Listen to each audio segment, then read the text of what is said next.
गर फिरदौस बर रूए ज़मी अस्त, हमी अस्तो हमी अस्तो हमी अस्तो। ये शायरी तुमने बहुत बार सुनी होगी कश्मीर के बारे में। तो हाँ जी, कश्मीर को जन्नत फिरदौस कहा जाता है, पर इस जन्नत को घूमना कैसे है ये ज़्यादातर लोगों को पता ही नहीं है।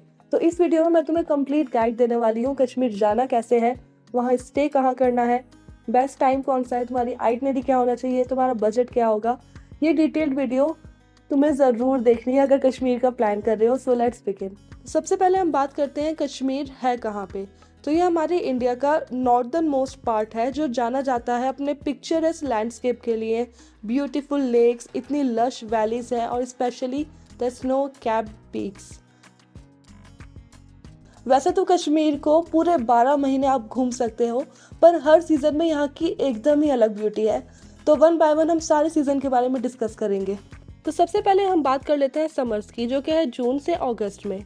इस सीज़न पे टेम्परेचर बहुत ही ज़्यादा गर्म रहता है और हिल्स पे बहुत अच्छी ग्रीनरी भी मिलती है। इसके बाद आता है ऑटम, जो कि है सितंबर से नवंबर के बीच। अब अगर तुम्हें प्रॉपर स्नोफॉल देखनी है तो विंटर तुम्हारे लिए बेस्ट टाइम है, जो कि है दिसंबर से फरवरी।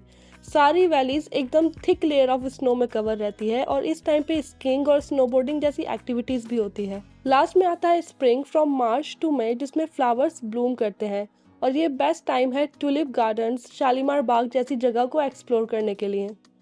तो अब हम बात कर लेते हैं कश्मीर पहुंचना कैसे है। देखो, कश्मीर पहुंचने के 3 तरीके हैं। सबसे पहले हम बात करते हैं ट्रेन की। तो कश्मीर डायरेक्ट कोई ट्रेन तो नहीं जाती है, but you can take a train to Jammu Tawi railway station और यहाँ से तुम एक रोड जर्नी ले सकते हो कैब से टू श्रीनगर। बस का भी सिमिलर ही रूट है। तुम्हें मेजर सिटीज जैसे दिल्ली या चंडीगढ़ से रेगुलर बस सर्विस मिल जाएगी, जो तुम्हें जम्मू छोड़ देगी एंड वहाँ से तुम्हें कैब लेके श्रीनगर जाना होगा। अब हम बात करते हैं फ्लाइट की, जो कि मोस्ट कन्वीनियंट वे है कश्मीर पहुंचने का। तुम्हें श्रीनगर इंटरनेशनल एयरपोर्ट के लिए डायरेक्ट फ्लाइट्स मिल जाएगी from major cities including Delhi and Mumbai. Stays के ऑप्शन कश्मीर में बहुत हैं। From mid budget to luxury तुम्हें अच्छे होटल्स एंड हाउस बोट्स मिल सकते हैं। वैसे अगर तुम अपनी ट्रिप वे फॉर ट्रैवल के साथ बुक करोगे तो अकोमोडेशन की टेंशन तो बिल्कुल भी नहीं लेनी होगी। अब हम बात कर लेते हैं अपनी डे वाइज आइटनरी की। डे 1, फ्लाइट, ट्रेन या बस जो भी कन्वीनियंट लगे उससे श्रीनगर पहुंच जाओ and check in to your hotel. Now you take some rest और आज के दिन हम सिर्फ श्रीनगर एक्सप्लोर करेंगे and we start with Dal lake, which is the most iconic attraction of Srinagar. यहाँ पर शिकारा राइड करते हुए तुम हिमालय के हरे भरे वातावरण का आनंद लोगे। यहाँ पे फ्लोटिंग मार्केट्स और गार्डन्स भी हैं, जो इस जगह को नेचर लवर्स और फोटोग्राफर्स के लिए एक मस्ट विजिट डेस्टिनेशन बनाते हैं। You can also visit places like परी महल, शंकराचार्य टेम्पल एंड हजरत बल दरगाह। इन सब के बाद तुम कश्मीरी क्विजीन भी एंजॉय कर सकते हो और अगर कुछ यूनिक एक्सपीरियंस चाहिए तो you can stay in a houseboat. Now day 2 start with an amazing breakfast at the houseboat and then we go to Sonmarg. Sonmarg को मेडो ऑफ गोल्ड भी कहा जाता है। ये beautiful hill station Jammu Kashmir के Ganderbal district में है और सोनमर्ग अपने snow covered mountains, stunning landscapes and adventure activities के लिए जाना जाता है। सोनमर्ग से हॉर्स राइडिंग करके हम पहुंचते हैं थाजीवास ग्लेशियर, जो बहुत ही खूबसूरत है, पर इससे भी ज्यादा खूबसूरत था यहाँ के ट्रैक का रास्ता।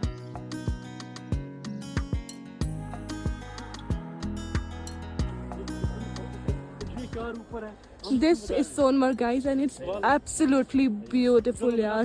ग्लेशियर से हम लोग ऊपर स्लाइड लेके आए हैं एंड द व्यू, एक बार ये ड्रोन शॉट देखो, इट्स वर्थ कमिंग है यार। जितना भी पैसा लगाया पोनी राइड एंड स्लेज का दोनों ही एकदम वर्थ इट रहा है।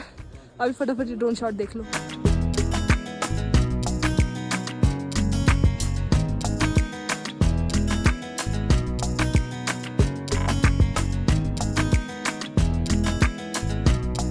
How beautiful!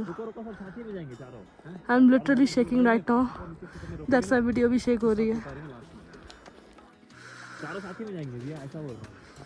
इसके बाद हम जाते हैं जोजिला पास, जो कि सोनमर्ग के रास्ते में ही है एंड यहाँ से भी हिमालयन रेंज का बहुत ही अच्छा व्यू आता है और ये जगह आजकल ट्रैवलर्स के बीच बहुत ज़्यादा पॉपुलर होती जा रही है। इसके बाद हम श्रीनगर वापस आते हैं and we have our dinner at hotel. Day 3 breakfast करते ही हम निकलते हैं तंगमर्ग के लिए। सो हम तंगमर्ग पहुंच गए हैं एंड यहाँ से we are going for the Drung waterfall सबसे पहले एंड उसका भी फाइनल प्राइस हुआ है 1800 रुपीज पर पर्सन। ATV में यहाँ से जाने वाले हैं। एक ATV में एक ही बंदा बैठता है अलॉन्ग विद द राइडर और ड्राइवर। आ गया यार पूरा। एंड यहाँ पे टोटल हमें 1 घंटा लगेगा, उसके बाद will be going for gondola ride.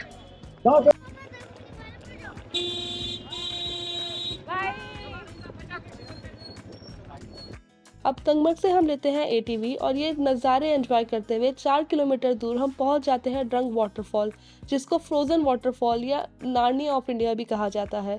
यहाँ से व्यूज एंजॉय करने के बाद हम वापस आते हैं Tangmarg and then we embark on a scenic drive to Gulmarg. अब गुलमर्ग को मेडो ऑफ फ्लावर्स भी कहा जाता है और ये वेस्टर्न हिमालयस के पीर पंजल रेंज में पड़ता है।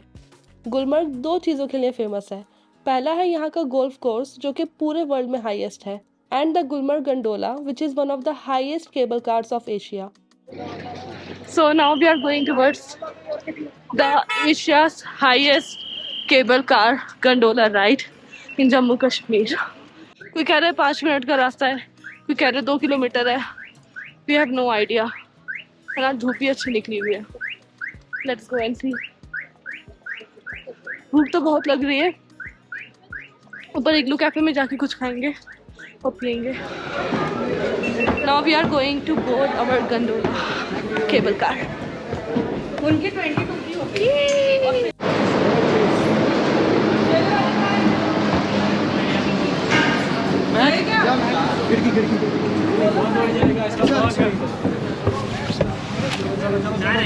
आओ जल्दी आओ। 6 ना, हाँ 6। Oh wow. गुलमर्ग में गंडोला के 2 फेसेस हैं। फेज 1 जिसको कोंगडोरी भी कहा जाता है वो काफी क्राउडेड रहता है और यहाँ तुम्हें जनवरी से मार्च में अच्छी स्नो मिल जाएगी। यहाँ पे काफी सारी स्नो एक्टिविटीज भी की जाती हैं जैसे स्कीइंग और स्नोबोर्डिंग। फेज 2 है पर्वत पीक जो कि 14,000 फीट पे है और यहाँ से बहुत ही खूबसूरत व्यू है, पर यहाँ का टेम्परेचर बहुत कम रहता है स्पेशली विंटर्स में। टिकट्स की बात करें तो दोनों फेसेस की ऑनलाइन टिकट्स बुक करनी पड़ती है एटलीस्ट 15 दिन पहले क्योंकि स्लॉट्स बहुत ही लिमिटेड होते हैं। नाउ डे 4 में हम दूध पत्री की तरफ सफर करते हैं जो वैली ऑफ मिल्क के नाम से मशहूर है। श्रीनगर से कुछ 45 किलोमीटर दूर दूध पत्री अपने हरे भरे मैदानों और शाली गंगा रिवर के लिए जाना जाता है जिसका पानी एकदम दूध की तरह सफेद दिखता है। अब हम बात करते हैं डे 5 की। तो सुबह जल्दी उठ के हम जाते हैं पहलगाम की ओर, जहाँ पर एडवेंचर और नेचुरल ब्यूटी का एक अल्टीमेट डोज है। पहलगाम पहुंचते ही हम अपने होटल में चेक इन करते हैं और निकल जाते हैं बायसरन वैली को एक्सप्लोर करने। अब बायसरन वैली को मिनी स्विट्जरलैंड ऑफ इंडिया भी कहा जाता है क्योंकि यहाँ की नेचुरल ब्यूटी और एनवायरनमेंट स्विट्जरलैंड से काफी सिमिलर है। यहाँ पर तुम्हें हर तरफ हरियाली, स्नो कैप्ड पीक्स और खूबसूरत मौसम मिलेगा। डे 6 हम सुबह उठ के अपना ब्रेकफास्ट करते हैं और निकल जाते हैं ABC वैली को एक्सप्लोर करने। अरू वैली, बेताब वैली और चंदनवारी ये तीनों ही पहलगाम के नजदीक सीनिक स्पॉट्स हैं।